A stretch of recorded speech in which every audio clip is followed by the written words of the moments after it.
Hello बच्चों। बच्चों आज हम क्लास 12th केमिस्ट्री में एक फिजिकल केमिस्ट्री में सॉल्यूशन चैप्टर से एक इंपॉर्टेंट टॉपिक को डिस्कस करेंगे जो कि बच्चों है रॉल्स लॉ, जो कि हमारे पास जेई नीट और सीबीएसई के लिए बहुत ही इंपॉर्टेंट टॉपिक है। तो यहां पर हमारे पास टॉपिक आता है बच्चों vapour pressure of liquid liquid solution. तो एक बार हम टॉपिक को समझेंगे Raoult's law for volatile solute और second Raoult's law for non volatile solute. तो सबसे पहले हम डिस्कस करेंगे बच्चों वेपर प्रेशर के बारे में। वेपर प्रेशर है क्या? The pressure exerted by the vapours above the liquid surface in equilibrium at a given temperature. तो इसे हम बोलते हैं वेपर प्रेशर। इसके लिए हमें एक कंटेनर क्लोज्ड चाहिए होता है बच्चों, जिसे हम क्या करेंगे, वाटर को हीट करेंगे एट अ गिवन टेम्परेचर पे। तो धीरे धीरे क्या होगा, काइनेटिक एनर्जी बढ़ेगी, वेपर्स बढ़ेंगे और वो इस वॉल पे क्या करेंगे, फोर्स को एक्सर्ट करना स्टार्ट करेंगे इस वॉल पे, और जिससे क्या होगा, प्रेशर जनरेट होना स्टार्ट होगा। अब इसमें भी हम ये चीजें समझते हैं कि एक बार वोलेटाइल सॉल्यूट दूसरा नॉन वोलेटाइल सॉल्यूट, कहने का मीनिंग ये है कि एक बार वो तो प्रेशर जनरेट कर रहा है, दूसरा नहीं कर रहा है। तो जो नहीं करता उसे हम बोलते हैं नॉन वोलेटाइल। मतलब जो लिक्विड जितनी जल्दी इवेपोरेट होगा तो बच्चों वो उतनी जल्दी वेपर का फॉर्मेशन करेगा, और जो लिक्विड नहीं हो रहा है इवेपोरेट तो वेपर का फॉर्मेशन नहीं होगा, जैसे कि नॉन वोलेटाइल सॉल्यूट। तो हम ये समझते हैं Rawls law for volatile solute. तो हमने इधर डिवाइड किया है, सब्सटेंसेस को दो पार्ट में डिवाइड करते हैं, एक वोलेटाइल दूसरा नॉन वोलेटाइल। तो बच्चों वोलेटाइल क्या है, जो इजिली इवेपोरेट हो जाते हैं, जिसमें फोर्सेस ऑफ इंटरेक्शन बहुत ही कम होता है बच्चों, जैसे कि ईथर है, और हमारे पास इसमें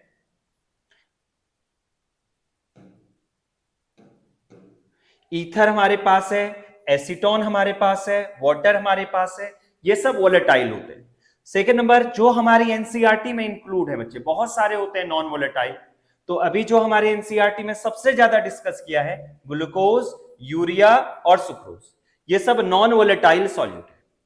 तो हमने क्या किया बच्चों, देखना Rawls law for volatile solute, एक हमने यहां पर सॉल्वेंट लिया जो कि वोलेटाइल है, और दूसरा हमने ले रखा है नॉन वोलेटाइल सॉल्वेंट। एक वोलेटाइल सॉल्वेंट, दूसरा प्योर वोलेटाइल सॉल्यूट। पहले अभी देख रहे हैं हम Rawls law for volatile solute.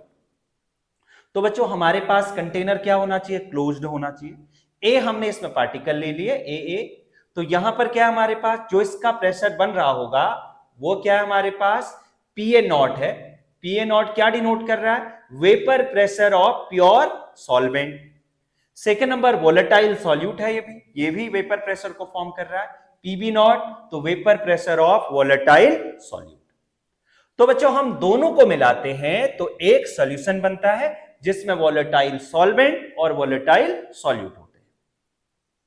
अब इन दोनों का जो पार्शियल प्रेशर होगा, देखो यहां पर वर्ड यूज करेंगे पार्शियल प्रेशर, क्योंकि इसमें एक vapour pressure of pure component, एक सॉल्वेंट का आ रहा है, एक सॉल्यूट का आ रहा है, तो दो कंपोनेंट आ गए, तो उसके लिए हम वर्ड यूज करते हैं पार्शियल प्रेशर।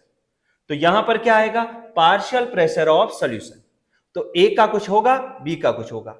तो रॉल्स ने यही बताया कि क्या इसमें क्या डिफाइन किया बच्चे, देखना eight a given temperature, it states that at a given temperature the partial pressure of solution is equal to vapor pressure of pure component and its mole fraction। क्या बताया था बच्चों इसने, जो पार्शियल प्रेशर ऑफ सॉल्यूशन है वो किसके equal होगा, vapour pressure of pure component and its mole fraction. अब कैसे हम देखेंगे, देखना हमारे पास है बच्चों पीए और पीबी सॉल्यूशन का है, तो पीए इक्वल्स टू आ जाएगा PA naught vapour pressure of pure component and its mole fraction. और जितना ज्यादा नंबर ऑफ मोल फ्रैक्शन होगा, मतलब नंबर ऑफ मोल होंगे, मोल फ्रैक्शन का क्या मीनिंग है बच्चों, ratio of number of mole of one component and total number of component present in solution, है ना। एक के मतलब मोल फ्रैक्शन का मतलब मोल का रेशियो, एक बार हम सॉल्यूट के देख लेंगे, एक बार हम सॉल्वेंट का देखेंगे, क्योंकि दोनों तो क्या है, वोलेटाइल है बच्चों। चलिए अब ये बहुत ही यहां पर देखना एक इंपॉर्टेंट चीज आती है कि हमारे पास जो पार्शियल प्रेशर ऑफ सॉल्यूशन है वो क्या है, किसके इक्वल हो रहा है, vapour pressure of pure solvent and mole fraction, मतलब मोल फ्रैक्शन के डायरेक्टली प्रोपोर्शनल है। इसी ढंग से हम कंपोनेंट बी का भी देखते हैं, partial pressure of B equals to partial, यहां पर vapour pressure of pure component into mole fraction, ये हमारे पास है। तो इसमें यही यहां पर डिस्कस कर रखा है बच्चों, क्या है, it states that at a given temperature for a solution containing volatile liquids the partial vapor pressure of each component in solution is equal to the product of the vapor pressure of the pure component and its mole fraction, और इसका क्या होता है हमारे पास, mole fraction के equal होगा बच्चे। चलिए इसी को हम आगे डिस्कस करते हैं बच्चों। अब हमारे पास यहां पर क्या देखना, अगर मैं बात करूं, देखो अभी हमने लिखा P A equals to P A not chi A, तो बच्चों हमारे पास पी बी इक्वस टू क्या लिख सकते हैं, P B equals to P B not chi B, और पी टोटल, अब सॉल्यूशन में दो कंपोनेंट हैं, सॉल्यूट और सॉल्वेंट, तो पी टोटल क्या आ जाएगा, पी टोटल एक बार सॉल्यूट को ऐड कर देते हैं, एक बार सॉल्वेंट को, क्योंकि दोनों दो हमारे पास वेपर प्रेशर जनरेट कर रहे हैं बच्चों। तो P A not chi A, P B not chi B. अब बच्चों हम मोल फ्रैक्शन में हमने पढ़ा है कि दो कंपोनेंट का सम मोल फ्रैक्शन में किसके इक्वल होगा, 1 के equal, chi A plus chi B equals to 1।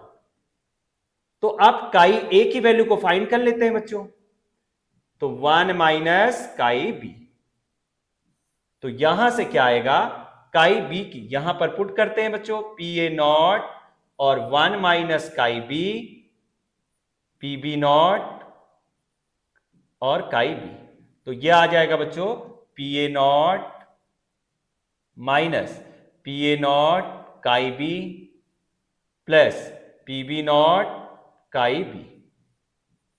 तो बच्चों यहां से हम क्या करें, इसको सॉल्व करते हैं, पी ए नॉट कॉमन ले लेते हैं बच्चों, काई बी को, काई बी कॉमन ले लिया, और इसको हम लिख सकते हैं P B minus P A not, P B not minus P A not, ये क्या आया बच्चों, पी टोटल।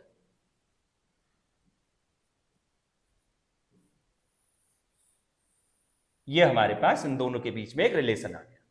अगर इसको हम ग्राफिकल फॉर्म में समझे बच्चों, तो क्या होगा देखना, हमारे पास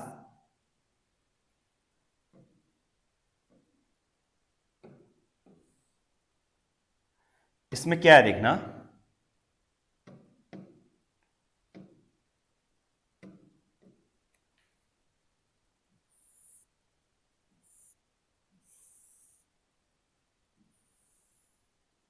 अब हमारे पास बच्चों यहां पर दो कंपोनेंट को हम समझेंगे।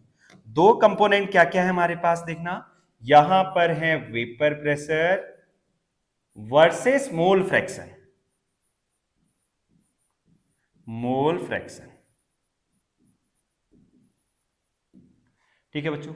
ये हमारे पास एक्सेस काई ए के लिए है, ये एक्सेस काई बी के लिए है, तो हमने इसे मैक्सिमम ले लिया 1, इसे इस एक्सिस में मैक्सिमम ये 1, तो काई बी इधर कितना होगा बच्चों 0, तो काई ए इधर कितना होगा 0। अब बच्चों हमें क्या करना है देखना, इस पॉइंट पे वेपर प्रेशर सपोज हमने देखा कि यहां पर ये मैक्सिमम है, तो इसे मैंने ले लिया पी ए नॉट। इस पॉइंट पे पीबी का, क्योंकि दो लिक्विड का वेपर प्रेशर सेम नहीं है बच्चे, तो अलग अलग है, पीबी नॉट, किसी का भी हम कम ज्यादा बना सकते हैं, तो ये मैक्सिमम ये मिनिमम, तो यहां से हमने देखा ये मैक्सिमम था, ये मिनिमम था, यहां मैक्सिमम, इस पॉइंट पे मिनिमम। आप देखना इन दोनों को मिला दो बच्चों, ये क्या आएगा पी टोटल, पी टोटल, और ये किसके इक्वल है, P A plus P B के इक्वल है, और यहां से क्या आया P A equals to P A not chi A, तो बच्चों इधर से क्या है P B equals to P B not chi B, ठीक है बच्चों। ये हमारे पास था, इसको क्लोज्ड कंटेनर बना लेते हैं, इससे थोड़ा दिख नहीं रहा होगा बच्चों।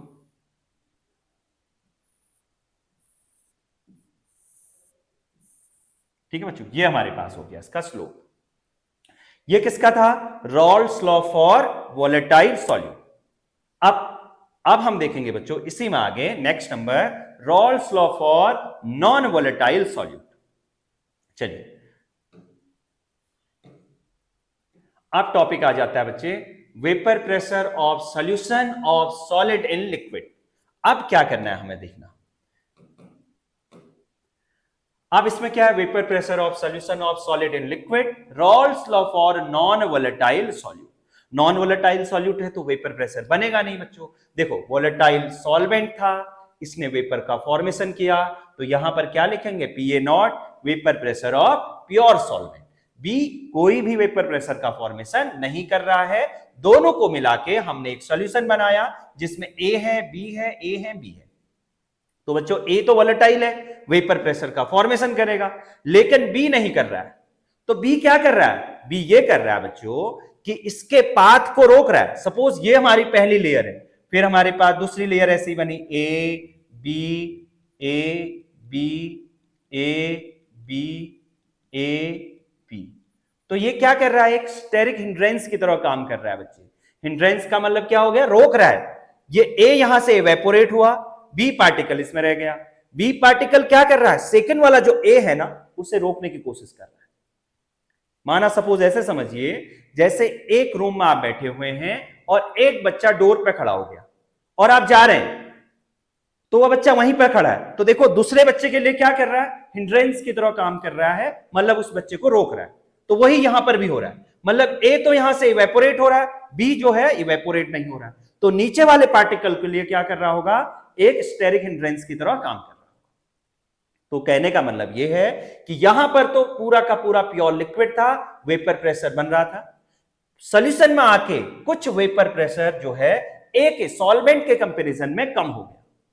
तो हम यहां पर यह बोल सकते हैं बच्चे कि ये तो P जो था वो क्या था? Vapour pressure of solution.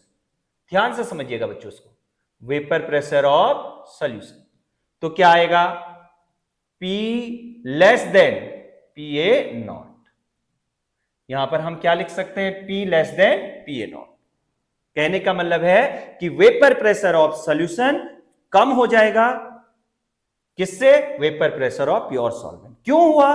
Due to presence of volatile non volatile solute, non volatile solute की वजह से। तो हम यहां पर कैसे इसको डिफाइन करेंगे बच्चे? It states that at a given temperature the vapour pressure of solution is directly proportional to mole fraction of pure solvent. It states that at a given temperature, the vapor pressure of solution containing non-volatile solute, ये भी add करेंगे इसमें, containing non-volatile solute is directly proportional to mole fraction of pure solvent.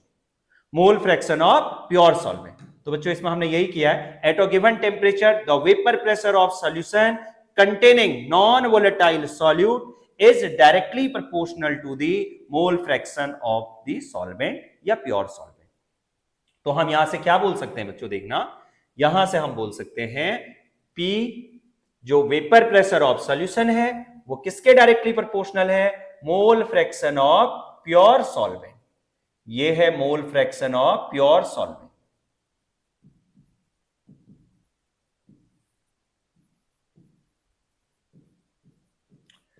आप proportional sign को हटा देते हैं तो क्या आ जाएगा? P equals to PA not chi A।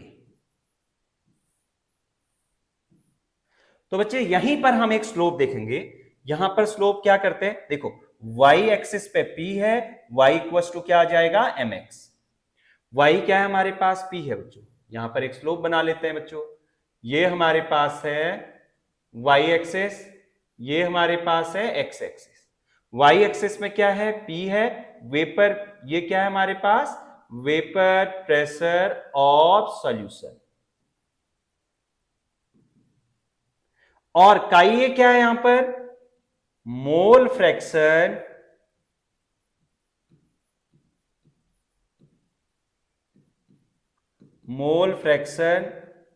Of pure solvent या वोलेटाइल सॉल्वेंट भी बोल सकते हैं बच्चों, ये हमारे पास है। तो स्लोप क्या है इसमें, एम क्या बता रहा है, स्लोप, तो क्या आ जाएगा, डायरेक्टली प्रोपोर्शनल है, इस ढंग से इंक्रीज होगा बच्चों। जैसे जैसे हम प्रेशर बढ़ा रहे हैं, जैसे जैसे मोल फ्रैक्शन बढ़ रहा है, वैसे वैसे प्रेशर बढ़ रहा है। चलिए अब इसी को हम आगे डिस्कस करते हैं बच्चों। अब क्या आया हमारे पास, देखना,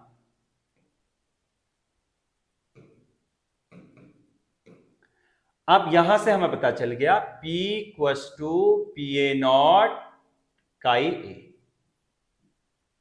और ये काई ए क्या है बच्चों, mole fraction of solvent, sorry, mole fraction of solvent, और P क्या है, वेपर प्रेशर ऑफ सॉल्यूशन, और PA not vapour pressure of pure solvent बच्चों। तो क्या करें बच्चों, देखना, PA नॉट को अपॉन में रख लीजिए, P upon PA not equals to chi A, इसे क्या किया, डिनोमिनेटर में शिफ्ट किया बच्चों, दोनों से मैं 1 माइनस कर लेता हूं, तो क्या होगा, देखना, 1 minus P upon PA not equals to 1 minus chi A. अब हमें यहां से यह पता है कि दो कंपोनेंट का सम मोल फ्रैक्शन में किसके इक्वल है, 1 के इक्वल है। अब यहां से हमें यह पता चलेगा बच्चों कि जो हमने बोला कि वेपर प्रेशर ऑफ सॉल्यूशन कम हो रहा है सॉल्वेंट से, क्यों हो रहा है, क्योंकि नॉन वोलेटाइल सॉल्यूट ऐड हो रहा है बच्चों। तो वो कितना कम हो रहा है, तो वो कैसे हम फाइंड करेंगे, वो हम इसी फॉर्मूले से यहां से सॉल्व कर रहे हैं। तो 1 माइनस काई ए, यहां से क्या आ जाएगा बच्चे, काई बी, और काई बी क्या है, mole fraction of solute,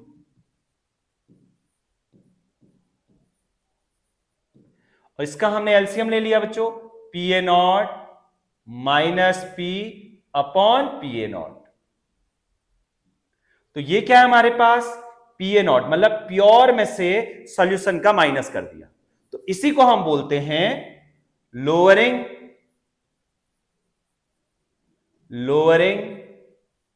in vapour pressure.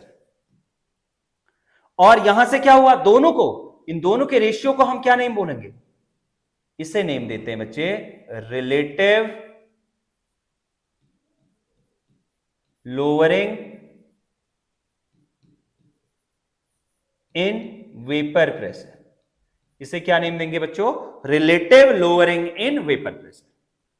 तो ये था बच्चों हमारे पास, यहां से हम देखो किसी भी चीज का वेपर प्रेशर कितना कम हुआ है वो हम यहां से इजीली फाइंड कर सकते हैं। तो हमारे पास फॉर्मूला ये था, और ये था हमारे पास रॉल्स लॉ। चलिए बच्चों, इसको आप लोग नोट कर लीजिएगा, इसके हम आगे फिर नेक्स्ट टॉपिक में क्वेश्चंस डिस्कस करेंगे, आगे टॉपिक डिस्कस करेंगे। ओके बच्चों, थैंक यू।